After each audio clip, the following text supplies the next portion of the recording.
혹시 이거 놀이 해보셨어요? 가운데 해보신 적 있죠? 네. 가운데에 연필을 하나 꽂아놓고 6명이서 줄을 당겨가지고 글을 쓰는 놀이입니다. 그래서 제가 우리 1학년 부모님들이신데요. 1학년 반 이름이 9와 4분의 3반이에요. 혹시 뜻을 아세요? 해리포터와 마법사의 돌. 이때 마법 학교로 가는 플랫폼 이름이 9와 4분의 3 플랫폼이에요. 아니, 별로 감동이 없으시네요. 네, 하여튼 그걸 써보라고 하면 잘 못 씁니다. 저는 마을에서 어떤 그 학교와 교육 공동체를 연결짓는 일은 저렇게 6줄, 7줄 달린 저 기구로 함께 똑같은 글을 쓰는 것만큼이나 어렵다는 말씀을 드리려고 하는 겁니다. 그래서 한두 번 시도해봐서 잘 안 되는 거 가지고 실망하시면 안 돼요. 원래 어려운 작업입니다. 대안학교, 최초의 대안학교인데요. 제가 근무하고 있는 제천간대학교도 대안학교인데 사람들은 이렇게 부릅니다. 비인가 기숙형 6년제 중고통합대안학교. 다 접수되셨어요? 네. 학생 수는 106명이에요. 면 단위나 읍 단위의 학교들은 교장 나이보다 학생 수가 많으면 큰 학교죠. 그래서 우리 학교도 엄청 큰 학교입니다. 근데 그와 같은 형태의 대안학교가 최초로 나타났던 것은 영국이에요. 1889년에 잉글랜드 북부 지방의 에버츠홈이라는 곳에 설립이 되었는데요. 이와 같이 전원 기숙형 학교였어요. 전원 생활을 할 수 있는 기숙형 학교인데 놀라운 것은 저 안에서 가르치는 것이 목공예, 수공예, 도예공예 또는 철공술 이런 걸 가르쳤어요. 대부분 중세 때 손으로 직접 하는 장인들이 하는 수업이었어요. 너무 신기하잖아요. 세계 최초로 산업혁명이 일어났던 영국에서 세계 최초로 생긴 대안학교인데 주요 수업 내용이 수공예예요. 수공. 왜 그랬을까요? 그것은 교육이 서서히 시스템화되고 정교화돼서 교사는 지식을 전달하는 사람, 아이들은 앉아서 계속 받아먹기만 하는 사람, 그렇게 교육이 기계식, 공장식 기계식 교육이 나오는 것에 대해서 사람들은 불안하고 반대 심리가 생겼던 거죠. 그래서 차차 이와 같은 학교들이 많이 생겨났고요. 놀라운 사실은 이런 학교들을 당시 교통도 불편한 그런 곳에 마차 타고 가야 되거든요. 시골길은. 그런데 전 유럽에서 이 학교 하나를 보려고 1년에 2,500명 정도의 교육 사절단이 유럽 본토에서 방문을 했어요. 배 타고 마차 타고 이 학교를 보러. 그러한 연구와 실천의 결과가 오늘날과 같은 학교 안에서의 모둠식 수업이랄지 아이들이 발표식 수업이랄지 프로젝트식 수업을 이런 대안학교 현장에서 차츰차츰 하나씩 만들어냈던 것입니다. A.S. 닐은 서머힐이라는 대안학교로 유명합니다. 두 분의 거기에 창립자고요. 서머힐은 올해로 꼭 100주년이 된 대안학교입니다. 지금 말씀드린 곳이 서머힐은 이쪽 오른쪽에 있고요. 그 다음에 아까 말씀드린 청소년 공동체 리틀 커먼헬스는 바닷가에 있었고 이게 최초의 대안학교입니다. 런던에서 중심으로 바라보면 동북 서남 쪽으로 약 한 200km 이상 가야 되는 거리에 있었습니다. 이게 바로 서머힐이고요. 이 학교는 특이합니다. 초등 6년, 그 다음에 중고등 통합 5년, 그래서 11년제 학교고요. 80명에서 90명 정도가 전교생이고, 전교생이 모두 이 뒤에 보이는 빨간색 벽돌 건물이 기숙사거든요. 기숙사에서 전원 기숙생활을 합니다. 학생들은 영국인들이 많지만 이 사이사이에 영국인이 아닌 것 같은 아이들은 북유럽에서 왔거나 미국에서 건너왔거나 한국이나 대만 또는 일본에서도 학생이 다닙니다. 그렇습니다. 다 건너뛰겠습니다. 그때 닐은 뭐라고 했냐면 이 학교에 유명한 게 몇 가지 있었어요. 교육사적으로 분명한 게 하나는 아이들에게 수업 선택에 대한 권한을 그냥 온전히 맡겼습니다. 이 말인즉슨 아이들이 원하지 않으면 수업에 들어가지 않아도 된다는 거예요. 언제까지? 졸업할 때까지. 물론 그런 아이는 없습니다. 하지만 여하튼 선택 권한이 있다는 점이고요. 지금은 하지 않지만 과거 70년대, 80년대 초반까지는 여기 교사들하고 함께 만든 수영장이 있었는데요. 애들이 다 나체 수영을 했어요. 수영장에서. 그래서 엄청 서구 사회에 충격을 줬죠. 그렇게 한 데에는 미래의 어떤 의도한 바가 있었어요. 왜? 아이들한테 그런 전격적인 자유를 부여하는데 그게 왜 그러냐면 행복감을 형성한다는 건데 행복한 감정을 느껴야 내부에서 올라오는 자율적인 내적인 규율이 나중에 생긴다는 거예요. 네. 어찌 보면 너무 당연한 것 같지만 자율적인 규율이 생겨날 때까지 우리가 아이들을 자유롭게 놔두나요? 결코 우리는 못합니다. 저도 내 아이를 그렇게 못 키웠어요. 그런데 서머힐에서 그 실험이 가능한 거예요. 해본 거죠. 그렇고요. 학교 민주주의 아까 말씀드린 샌드스쿨이나 거기서 얘기했던 1인 1표제, 교장도 한 표, 초등학교 1학년도 한 표. 1인 1표제, 또 학생회장이 회의를 진행하고 직접 의견하는 직접 민주주의인데요. 이와 같은 방식으로 공동체는 민주주의를 배울 때 핵심적인 요소예요. 우리가 중고등학교 때 민주주의 배웠던 생각을 해보십시오. 선거의 원리, 상권 분리, 행정부의 구성, 그 다음에 헌법, 그죠? 이런 거 배워요. 국회 구성하는 거, 그 다음에 뭐 사법제도 이런 걸 배우는 거거든요. 그리고 투표 잘하세요 하고 끝이야. 거의 대부분의 공립학교에서의 민주주의 교육은 거기서 끝나요. 하지만 서머힐에서의 민주주의는 뭡니까? 직접 자기네들이 필요한 규칙을 제정하고 또는 개정할 때 아이들의 모든 얘기를 듣고 같이 공동으로 결정하는 거예요. 이렇게 학습이 이루어지려면 반드시 함께 논의해야 될 상대가 있어야죠. 그게 공동체예요. 여러분들이 마을 활동가로서 활동을 할 때 바로 이 지점, 공동체, 민주주의, 함께하는 의사결정, 함께하려는 사업들 이런 것들이 어찌 보면 학교 형태가 아니지만 분명히 학교에서 중요하게 배워야 될 것들의 요소가 다 있고요. 그 현장이 학교가 아니라 어디예요? 마을이에요. 그러니까 마을 교육 공동체는 상당히 중요하고요. 그것을 공립학교에서부터 시작을 하기에는 상당히 초기부터 시작하기에는 어렵잖아요. 그래서 많은 대학교들이 지역과 함께 무엇인가를 새롭게 시도해 보려고 노력하는 중이죠. 대한학교의 서양에서의 역사도 그렇고 우리나라에서의 역사도 유사한 방법, 유사한 길을 걸어왔습니다. 그래서 아마 제가 여기 불려 나온 것 같아요. 네. 왜 제가 대한교육 이야기로 말문을 여냐면요. 지역에서 공동체 교육을 하려고 그러면 대한교육적 특징이 좀 있어야 서로 접점이 가능해요. 우리가 연애를 하려고 해도 상대방의 마음이 열려야 뭔가 공통되는 요소를 찾을 수 있잖아요. 지역 공동체 교육하고 연애를 좀 하려고 하는데 처음부터 마음이 안 열리니까 대한교육의 특성들을 좀 잘 살펴보면 어디서부터 접근을 해야 되겠구나 라는 단서가 잡힙니다. 대한교육이란 아이들의 삶과 발달의 속도를 존중하겠다는 뜻입니다. 그래서 대한교육은 아까 말씀드린 대로 이렇게 아이들의 삶이나 발달 속도, 차이 이런 것들을 존중하고 자기 삶과 존재 이유를 발견하고 사랑과 행복, 그게 교육의 최종적인 목표니까요. 그 다음에 마을교육 공동체 가치를 구현하고 대안적인 문명으로의 변화를 지향하는 것이 대한교육의 목표입니다. 제가 직접 쓴 글씨입니다.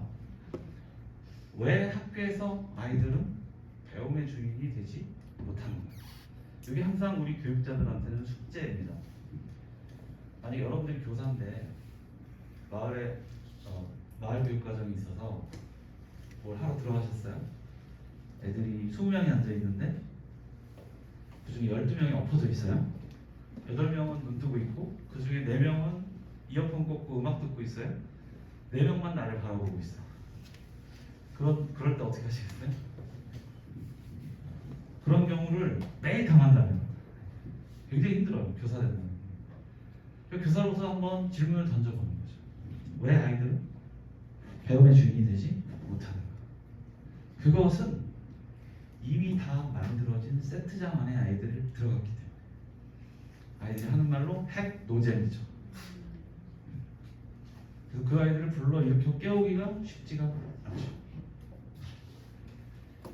그리고 아까 보여드린 공동체 민주주의 이야기에서 우리는 민주주의 잘 못해요. 우리는 엄청 성질 급하고 빨리 결과를 보고 싶거든요.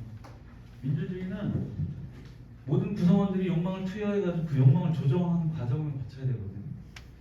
그러려면 시간이 많이 걸리고 나랑 다른 의견을 말하는 저 사람이 막 미워요. 막. 그래서 그 모든 과정을 거쳐야 되기 때문에 상당히 비효율적인 제도인데요. 그게 민주주의인 거죠. 그래서 이 어려운 과정, 아이들이 자기 활동에 흥미를 갖게 하고 그 비효율적인 민주주의의 그 결정되는 순간까지를 견디게 만드는 것, 이게 굉장히 교육에서 중요한 거죠.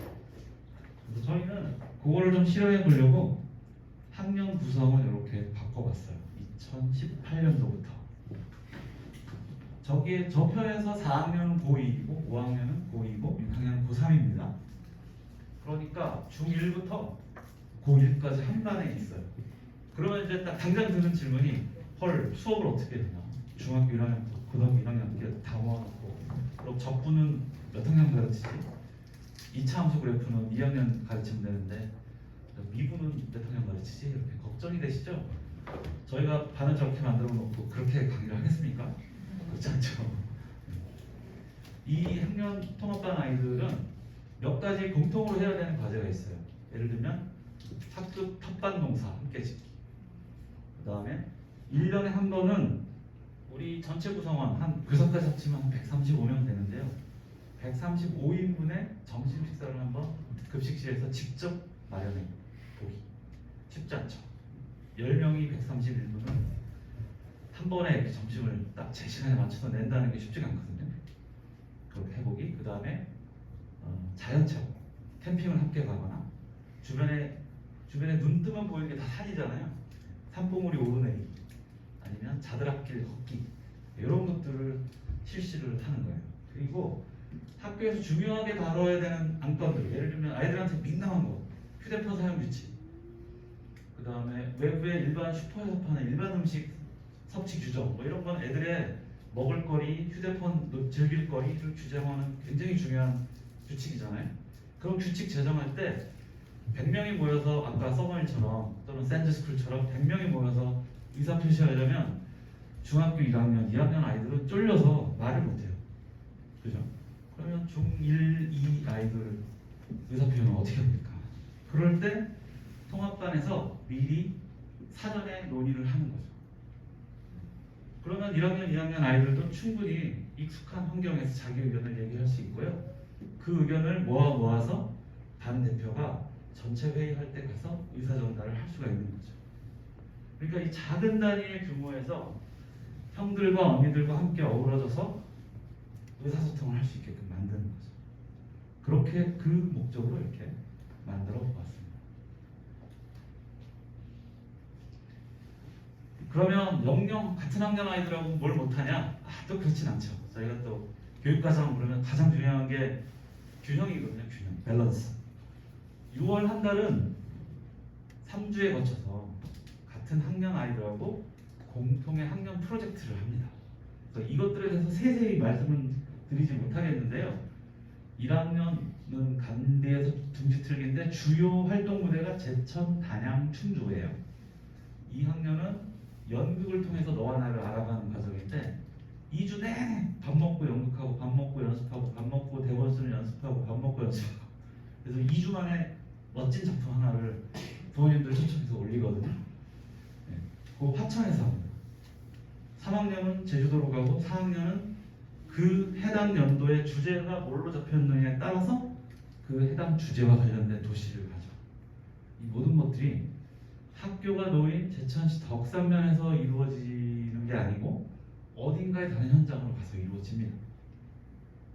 그렇죠? 만약에 우리가 음성이나 괴산처럼 괜찮은 도시에 있었다면 저렇게 멀리 갈 필요가 없지 않을까라고 생각이 들어요. 여기 지역에 어떤 교육 인프라 자원이 있는지는 모르겠지만, 네, 그래서 이렇게 생각해 보는 거죠. 학년마다 이렇게 주제가 있고 현장이 가야 될 때, 이 지역에 계신 분하고 함께하면 어떨까? 굉장히 신명나게. 저희 선생님들 20명의 아이들을 데리고 3분의 선생님이 각 학년별로 맡아서 20박 21일을 같이 지내는 거예요. 아이들하고 함께. 쉽지 않거든요. 또 이 학교 밖 이동학습 6월 무빙을 갔다 오면 7월에 다시 학교로 들어오기 전까지 선생님들이 한 5일 정도 쉬시거든요. 거의 집에 들어가실 때는 거의 이제 포복으로 들어가시고 지쳐가지고. 그런데 만약에 그 활동에 지역에 계신 활동가분들이 함께 아이들하고 작업을 한다면 얼마나 좋을까? 그죠? 그런 생각을 하는 거죠. 지금까지 제가 말씀드린 내용을 어디서 학습이 발생하는가를 한번 따져보면요. 따져보면요. 이 교과를 통해서 수업을 듣는 것, 공동체 회의를 통해서 또는 프로젝트나 동아리 활동을 통해서 기타 지역 활동이나 여러 가지 다른 활동을 통해서 학습이 발생합니다.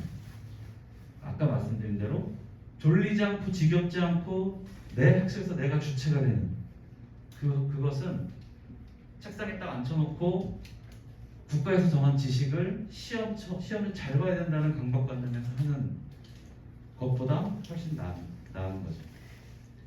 만약에 학습을 그렇게 조직하면 교사가 할 수 있는 역할이 이렇게 많아요. 이 중에 교사가 절대로 못하는 일이 있거든요. 그건 어떻게 해야 돼요? 네트워크를 통해서 저것을 잘 할 수 있는 사람과 아이를 연결시켜주는 거죠. 바로 이와 같은 학습 유형을 저는 한 7년 전에 번역한 제 책에서 그 책 제목을 넘나들며 배우기로 정했어요. 학교 담장 안팎을 넘나들며 배우는 거예요. 그때 넘나들 때 잘 넘나들 수 있도록 교사가 지도해 주는 거죠. 교사가 지역사회하고 네트워킹을 해주는 거죠. 탐방도 가능하고요. 방과후 프로그램도 있고 지역사회 활동에 참여할 수도 있죠.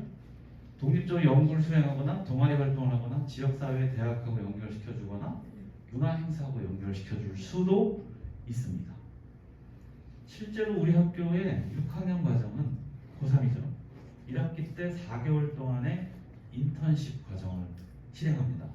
이것은 개인적으로 실행을 해요. 개인적으로 자신이 가서 활동하고 싶은 분야를 선정해서 단체와 지역을 선정해서 직접 자기가 기획해서 가는 거예요. 쉽지 않죠. 그렇게 하다 보면 지금 말씀드린 이런 다양한 학습 유형하고 다양한 학습 장소가 만나는 거예요. 교사는 그 만남과 연결, 그 다음에 어려움을 닥쳤을 때 돌파할 수 있는 힘, 심리적 지원, 정보의 제공 이런 것들을 계속 해주는 거죠. 그래서 여기서 한번 지금까지 쭉 설명했지만 한 가지 사례를 중심으로 말씀을 드리겠습니다. 아까 제가 학년별로 이렇게 주제가 있다고 그랬잖아요. 지금 살펴보실 주제는 바로 4학년 사회적 의제를 다뤄보는 거예요. 그리고 여기서 6월 무빙은 이렇게 이루어집니다. 어떤 학년은 6월 3일에 시작하고요. 어떤 학년은 또 1학년은 6월 5일에 시작했고 6월 20일 끝나요. 이렇게 각각 학년별로 진행되는 시기가 조금씩 다른데요. 20박 21일 교사와 학생이 숙식을 함께하며 프로젝트 목표를 수행한다. 그래서 사례 돋보기 첫 번째 4학년 무빙인데요. 제가 그러려고 그런 건 아닌데 어찌어찌 하다 보니 올해 여름에 했던 4학년 무빙이고요. 그 무빙 기획하고 담당했던 분이 저기 앉아 계시네요. 있었어요. 네. 무빙을 앞두고 몇 달 전 어떤 일이 생기냐면 이런 소식이 들려옵니다. 여기가 강원도 영월이거든요. 남한강 상류입니다. 이 남한강 상류의 아름다운 곳에서 얼마 떨어지지 아니한 곳에 선생님 몇 킬로 떨어진 곳이에요? 3.1kg. 3.1킬로? 여기에 산업 폐기물 매립지를 만든다고 쌍용 CNE라는 쌍용 시멘트 회사예요. 옛날 발표를 더 해버렸네. 그래서 남한강 상수원 지역인데 쌍용 시멘트 폐기물 매립장, 이것도 그냥 시멘트 폐기물이 아니고요, 산업 쓰레기 폐기 매립장. 이렇게 아름다운 한반도 지형이 있는 곳에서 멀지 않은 곳이었고요. 네. 보시면 여기가 한반도 지형이고 여기가 쌍용 시멘트 회사고요. 여기가 매립지. 그리고 이건 제가 공들인 PT인데요. 보세요. 뭐가 이제 선이 움직입니다. 제천시청이 여기 있고요. 영월군청이 있고 단양군청이 있죠. 그런데 한강은 이렇게 흐릅니다. 그죠? 네. 3개 시의 중요한 상수원을 다 공급하는 곳이죠. 네. 그러니까 여러 가지 실험도 해보고 모두 해봤는데 쌍용이 얘기한 것과 실제로 오염수, 침출수가 유출되어가지고 한강에 도달하는 시간은 너무나 큰 격차입니다. 쌍용은 뭐 15년 걸린다고 했는데 해보니까 며칠 걸렸어요, 선생님? 3일. 3일. 네, 그렇습니다. 그래서 4학년 무빙 규제를 사회적 의제에 맞춰서 2021년 4학년은 영월과 제천 지역에서 환경 문제에 집중하기로 결정했습니다. 이거 결정할 때 물론 선생님들이 정보를 가져다가 아이들한테 놓기도 하지만 애들한테 항상 여러 형태의 정보를 주고 선택할 수 있는 권한을 줍니다. 아이들한테. 그래서 아이들이 최종 선택을 하게 하고요. 그리고 6월에 무빙을 가는데 그 전에 4월과 5월에 준비를 굉장히 잘해야 됩니다. 이 준비가 얼마만큼 성공적으로 되느냐 마느냐에 따라서 실제로 본 프로젝트 수업의 성패가 좌우되거든요. 그래서 이것이 아이들이 실행했던 실행 내용입니다. 글씨가 작아서 안 보이시겠지만 뭔가 열심히 했다는 건 증거로 나왔죠? 아이들은 무엇을 어떻게 했는지. 이거는 아이들이 만든 PT입니다. 그래서 이 아이들이 사전 준비도 하고 6월 5일부터 8일, 10일, 15일, 19일 이때 사람들이 있는 시민들이 있는 곳에 가서 한반도가 지금 한반도 지형의 상수원 수계가 위험하게 생겼다라고. 디자인으로 봤을 때는 그렇게 뛰어난 포스터가 아닙니다. 애들이 만든 거나. 그러나 여하튼 저거 출력해서 다니면서 알리기를 한 거죠.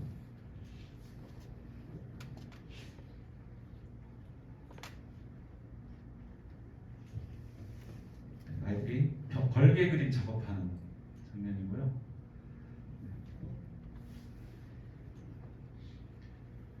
이렇게 여기 단양 맞죠? 네, 단양 거리에서 캠페인도 벌이고 우리 애들이 또 한 밴드 하거든요. 그래서 공연도 좀 하고 시장 다니면서 유인물도 배포하고 문화제에 참석합니다. 그리고 목사님 강의도 듣고 이분이 환경 문제에 이제 관심이 많으신 분이고 강희석 선생님이 또 여러 가지 자료를 통해서 구성한 수업도 하고요. 이 강의실은 저희가 소강당, 작은 강당, 작당이라고 부르는 곳입니다. 프로젝트하기 딱 좋아요. 그리고 조별로 기사를 찾아봅니다. 그리고 또 한 친구가 발표한 다른 발표문의 맨 끝자락만 제가 찍어왔는데요. 기특해서요. 아이가 이 활동 3주 동안 하면서 느낀 겁니다. 사람보다 돈이 먼저더라. 어른들 세계를 보니까. 정치인도 그렇더라. 이렇게 우리가 조금이라도 학생들이 움직이니 그래도 지역신문에서도 오고 반응이 좀 있더라. 그리고 우리 편은 높은 사람이 아니라 바닥에 있는 사람들이다. 한 지역의 문제 아니다. 전국의 문제구나. 우리 편이 선배인 줄 알고 만났는데 알고 보니까 아닌 사람들이 많더라고요. 네, 대표적으로 누구였다고 말씀드리진 않겠습니다. 이런 싸움 정말 힘들구나. 오래 하시는 분들 대단하다. 사실 지들이 피켓 들고 사람도 별로 안 다니는 거리에 서 있어봐요. 게다가 갑자기 비가 내려요. 사람 아무도 안 지나다니는데 피켓 들고 있어봐요. 정말 촬영하잖아요. 내가 여기 왜 나왔나 싶기도 하고. 그런 게 사실은 자신이 주장하는 정책을 또는 주장을 펴는 사람들의 외로움이잖아요. 그것도 해봐야 아는 거죠. 진심으로 이 활동에 도움이 되고 싶다. 자, 이렇게 애들이 막 움직이니까 저도 뭔가 좀 해야 될 것 같아서 제 별명이 곰블리거든요. 저도 움직였죠. 제가 쓰는 한겨레 신문 고정 칼럼이 있는데요. 그 해당 6월달 칼럼에 존 듀이의 행함, doing이거든요. 그 우리의 움직임, 우리의 저 프로그램 이름이 moving이거든요. 존 듀이는 learning by doing이라는 유명한 말을 남겼거든요. 행함으로써 배운다.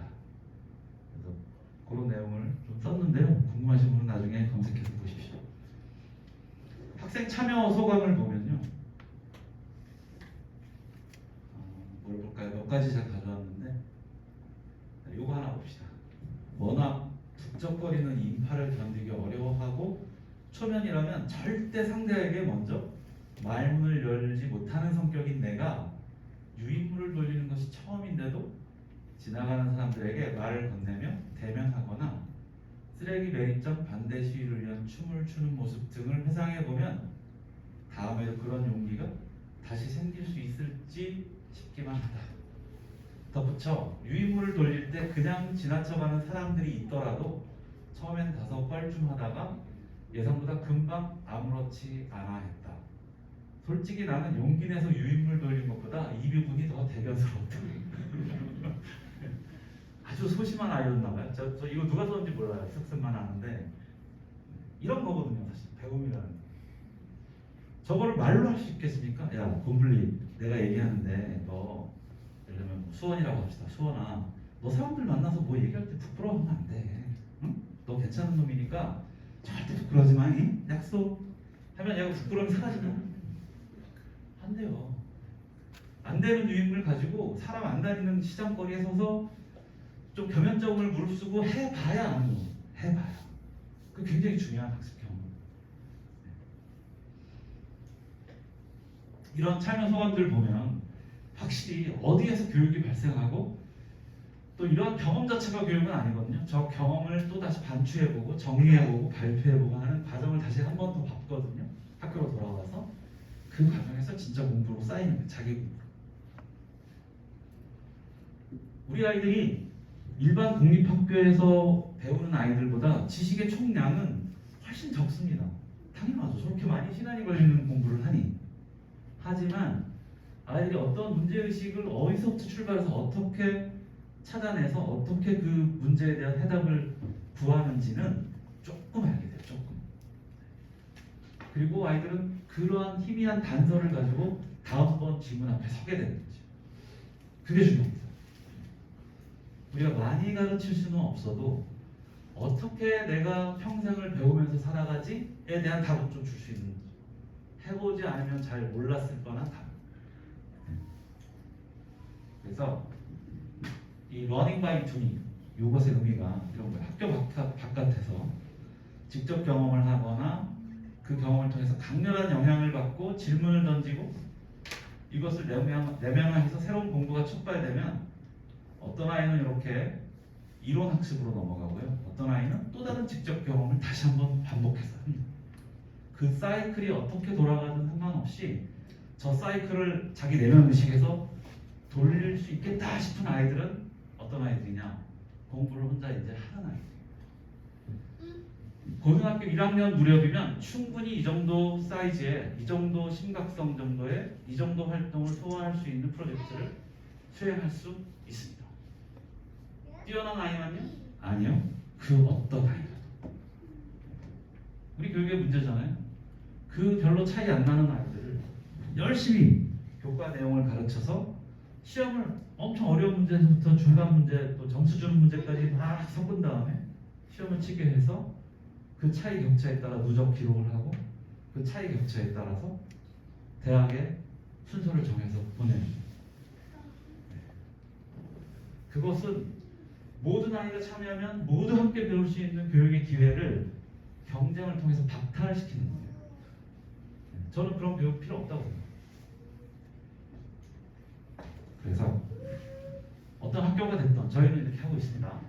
어떤 학교가 됐든 촘촘하게 박혀있는 시간표로부터 해방되어야 됩니다. 그래야 아이들한테 탐색해볼 수 있는 시간을 선물로 줄 수 있죠. 그렇죠? 두 번째, 아이들이 핵 노잼이라고 했잖아요. 이미 세팅된 세트장 안에 들어가는 건 핵 노잼이잖아요.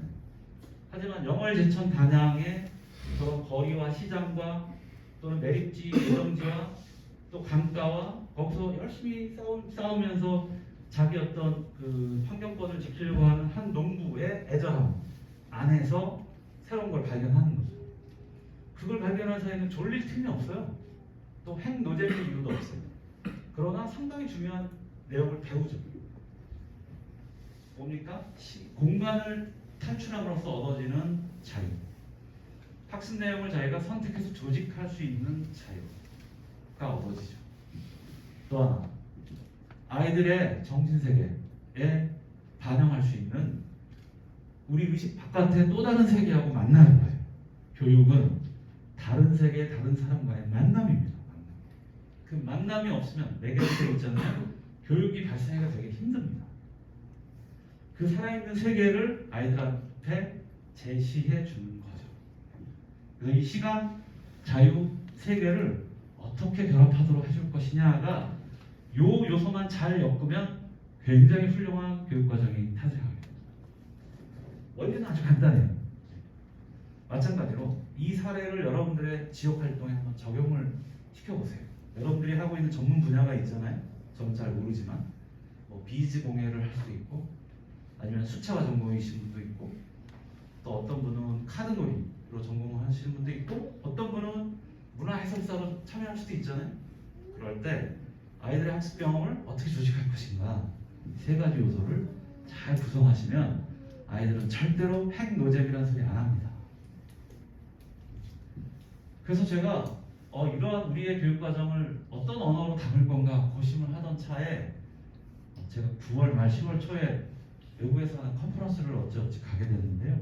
거기 기조발제를 나선 이 에든버러 대학의 버트 비에스타 교수가 다 자기 민주주의 얘기하면서 막 얘기를 하는 거야. 그러면서 책을 마지막에 이거 내가 지난달에 낸 거거든 그러면서 딱 보여주는데 그 책 제목이 월드 센터드 에듀케이션이에요. 우리가 사범대학에서 배울 때는 차일드 센터드 에듀케이션 배웠거든요. 아동 중심 교육. 아동 중심 교육에 반기를 들고 야 교육이라는 게 그런 게 아니야. 그래도 교권 해역과 지식 내용을 중심으로 구성을 해야 돼 라고 아동 중심 교육에 반대하는 흐름이 생겼는데요. 그게 커리큘럼 베이스드 에듀케이션, 교육과정 중심 교육이거든요. 그런데 비에스타 교수는 그거 둘 다 아니야. 아이들 앞에 세상을 어떻게 재현하고 또 그것을 어떻게 이해할지를 배우는 과정이 교육이고 그 교육과정, 그 세계를 이해하는 과정 가운데 민주주의가 무엇인지가 체득되도록 되어 있어 라는 주장을 하시는 거예요. 어쩜 제가 하는 말을 영어로 그렇게 잘하는지 너무 반가워가지고 지금 저 책을 획득 중에 있습니다. 비싸요. 한 권에 80달러입니다. 네, 이분이셨습니다. 네. 머리가 저보다 하얗죠? 그리고 이때 너무 기뻐가지고 제가 또 그 10월달에 제 칼럼에서 이런 칼럼을 썼습니다. 세계 안에서의 견딤이 바로 민주 시민을 만든다. 그래서 이 분홍색으로 표시된 이 부분이 바로 지금 제가 설명한 내용에 해당되겠습니다. 궁금하시면 한겨레 웹사이트에 가셔가지고 제 이름으로 검색하시면 기사 내용이 뜹니다.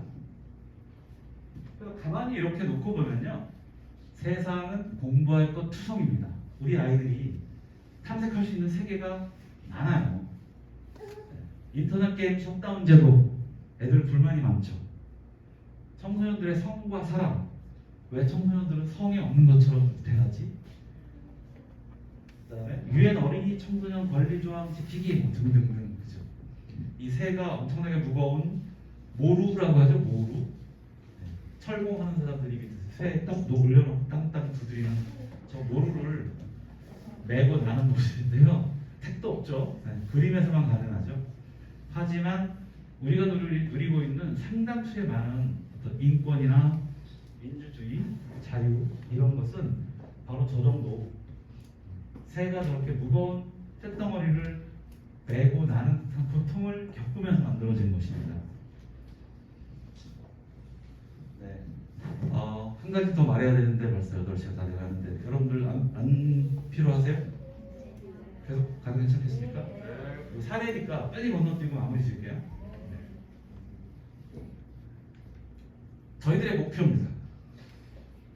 덕산면에서 사람들이 살면 사는 것과 배우는 것이 크게 구분되지 않고 그냥 그 자체가 교육인 지역사회를 만드는 것. 단 어떻게 해야 된다? 재미있어야 된다. 쉽지가 않겠죠? 온 마을이 학습 마당으로 변해가는 그것을 꿈꿉니다. 이거 덕산면 아닙니다. 그냥 사진이에요. 저희가요 아주 힘든 위치에 있어요. 여기가 충주고요. 여기 왼쪽 하얀 거. 여기가 제천입니다. 그리고 오른쪽이 단양인데 그 사이에 있어요. 그래서 북쪽, 동쪽, 서쪽 어디를 가도요. 고속도로 IC를 만나려면 45분에서 50분을 가야 돼요.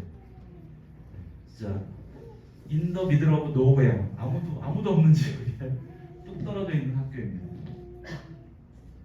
게다가 면 사무소 소재지에서 5.5km도 들어와야 돼요. 한참. 보시다시피 눈에 보이는 거라고 밭하고 3m라고 산 등성이밖에 없습니다.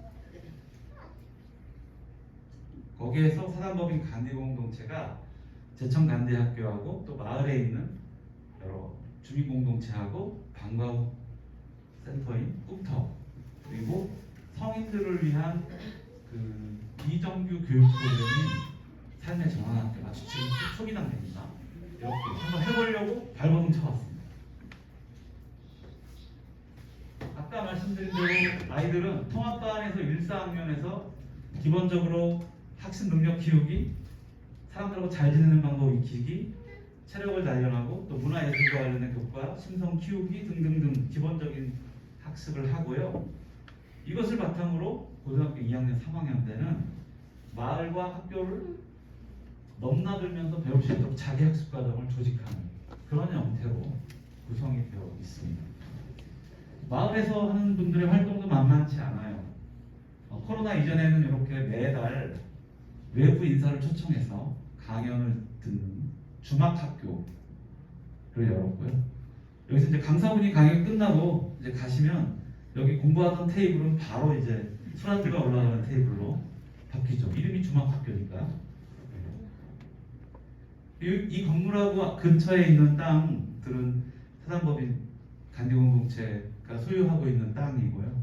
아까 말씀드린 1층 공간은 마실이, 2층 공간은 우리 꿈터가 사용을 하고 있습니다. 2019년까지 코로나가 오기 전까지는 매달 셋째 주나 넷째 주 일요일 날 이렇게 호구장을 열어서 지역 주민하고 함께 만나왔습니다. 밤에는 이렇게 야간 장도 열고요.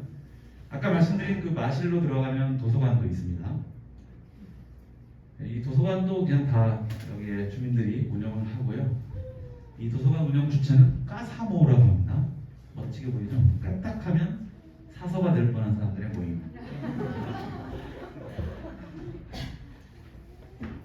네, 우프렐레 반인데요. 이 중에 한 분을 제외하고 나머지 분들은 다 우리 간디와 관련된 사람들입니다. 이렇게 농악반도 있고 우리 학교 음악 선생님이 앞장으로 계신 남성 합창단입니다. 몸살림 하시는 강사분이 계셔서 함께 몸살림도 하고요. 네, 이렇게 됐고요. 그러나 아까 말한 대로 학교 혼자 지역사회 전체를 감당하기에는 여전히 역부족이고요. 또 네트워크를 통해서 마을과 학교 사이에 활발한 교류가 일어나는 것은 어느 정도까지는 괜찮은데요. 그 이상의 우리가 원하는 만큼 아까 말씀드린 대로 아이들이 무빙을 나가거나 프로젝트를 나가거나 또는 인턴십을 나갈 때 충족시킬 수 있을 만큼의 인프라가 안 되는 거예요. 그래서 고민하다가 올해 초반에 큰 결정을 내렸습니다. 뭐냐? 교사 1.5명을 마을로 파견한다. 그래서 저희 법인 사무국장인데 아까 말씀 보신 그 남성 중창단에서 앞장을 하시던 음악 선생님, 우리 학교 교직 경력 16년입니다. 그분을 마을로 파견을 했습니다. 네. 그분의 동의 아래. 네. 그래서 그분이 마을로 딱 가시더니 아까 보셨던 마실 안쪽에 조그만 사무실을 냈거든요. 가시더니 막 여기저기 공모 사업을 마구마구 지원을 해서요. 큼직한 것 하나가 또 이제 성사가 됐는데요. 그 가운데 하나가 뭐냐면 마을 공방 사업이에요. 중앙정부랑 제천시청이 함께 2억 원을 지원해주는 사업이었는데요. 마을 공방 하나를 짓게 됐습니다. 그리고 그 공방이 마을로 내려가면 우리 아이들이 하던 작업장 교육 7개 가운데 하나가 마을로 내려가서 마을 강사 선생님도 이제 학생만 가르치는 게 아니라 지역 주민하고 뭔가를 할 수 있게끔 하고 거기서 기술이 계속 늘어나서 어떤 판매가 가능한 생산물이 나오게 되면 저희가 회사도 하나 설립했어요. 주식회사 마을 넘어라고. 그 회사 망을 통해 어찌됐건 증빙자를 떼야 되잖아요. 세금 계산서를. 그렇게 해서 자립이 가능한 조건들을 하나씩 만들어 가려고 하고 있습니다. 이렇게 설명하니까 제가 교장 같지 않고 무슨 지역 사업가 같죠. 어쩔 수 없습니다. 그래야 지역 공간이 열리니까요. 그 밖에도 돈은 안 되지만 제천시 행복교육지구 사업 일환으로 아까 보신 그 공간에서 방과후 마을학교도 열고 있고요. 아까 말씀드린 1.5명을 파견했다고 그랬잖아요. 선생님 한 분은 오전에는 우리 학교에 근무하고 오후에는 이런 마을 연계 사업들을 또 참여하시러 또 진행을 하시러 마을로 다시 나가시는 거죠. 1인 2역이죠. 그렇습니다. 네, 여기까지고요. 이거 LH공사가 좋은 일도 해요.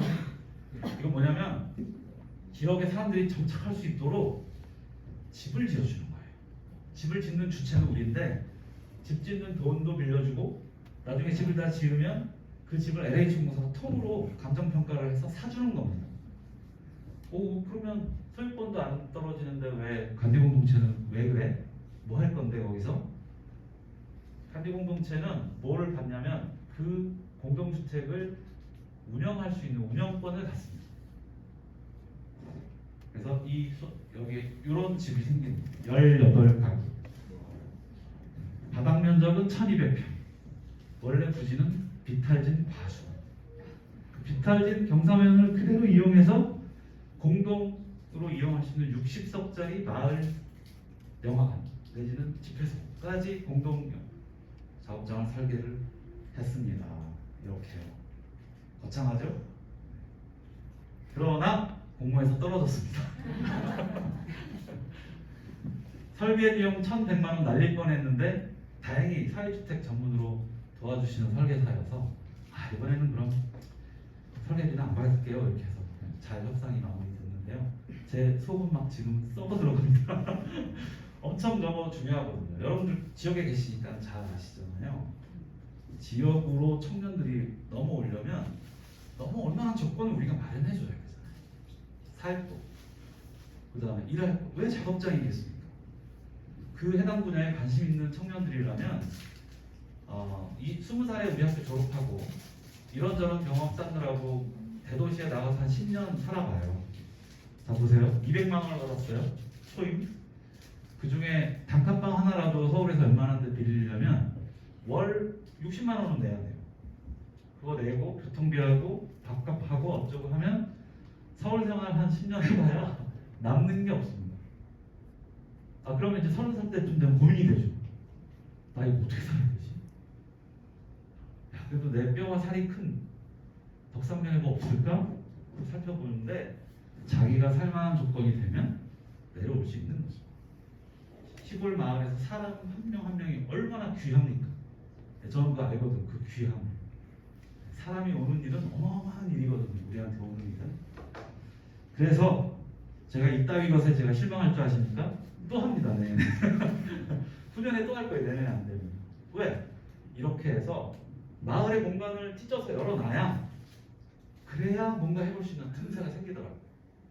교육이라는 게 살고 일자리, 경제생활 또 그 경제생활을 하다 보면 배워야 될 배울 것들 얼마나 많이 생깁니까? 그런 것들을 살면서 배우고 배우다 보니 사라지고 또 살다 보니 또 배움이 필요한 그런 현장이 바로 뭐예요? 아까 초기에 말씀드렸던 러닝파크. 내가 사는 곳이 내가 배우는 공간, 내가 살아가는 공간이 될 수 있는 지역사회. 저는 그것을 꿈꿉니다. 인도 독립에 혁혁한 공을 세우신 인도 독립의 아버지 간디 선생님이 원하셨던 것이기도 해요. 간디 선생님 평생의 과업이 스와라지 운동이었습니다. 마을 자치. 인도 전역에 7만 개의 스와라지가 있는데 마을 자치 구역이 있는데 그곳들이 다 마을 자치를 하게 되면 우리 인도는 자연스럽게 영국 제국주의로부터 독립할 수 있다 하는 게 이분의 주장이었거든요. 그렇습니다. 네. 이건 건너뛰고요. 마을 학교 이제 여러분들 마을 학교 하면 뭔가 이게 뭐지 도대체 뭐 하자는 거지? 교사들도 헷갈리고 마을 활동가들도 헷갈려요 초기에. 근데 시흥에요 박현숙 선생이라고 있습니다. 시흥에 유명한 혁신학교 하나가 있거든요. 거기에 수석교사를 하셨던 분인데요. 그분이 아주 장곡중학교 교사였어요. 그분이 잘 정리해놨어요. 마을 교육은 학교에서 하는 지식교육의 보완이 아닙니다. 아동 청소년의 삶을 지원하는 다양한 교육의 장입니다. 제가 지금까지 설명했던 그죠? 덕산 마을 학교, 덕산 러닝파크가 바로 이런 개념이죠. 그리고 학교 안팎에서 다양한 형태를 협력해서 이루어지는 거고요. 또 우리 지역에서 성장기를 보내는 아동 청소년들을 지원하는 거고 그 과정을 통해서 민주주의 실현의 장을 또 마련해 주는 것입니다. 교과서에서 글로 써 있는 죽어 있는 민주주의 말고 내가 내 삶을 살아가야 될 때 꼭 필요한 민주주의를 살아있는 형태로 배우는 거죠. 이건 진짜 교육이에요. 제가 볼 때 교육 혁명이죠. 이걸 위해서 저희는 움직이고 있는 겁니다. 사실 이 말씀 전해드리러 왔어요. 뒤에도 슬라이드 더 있지만 더 안 하겠습니다. 왜냐면 제가 다 할 말을 해서요. 여기서 마치도록 하겠습니다. 감사합니다.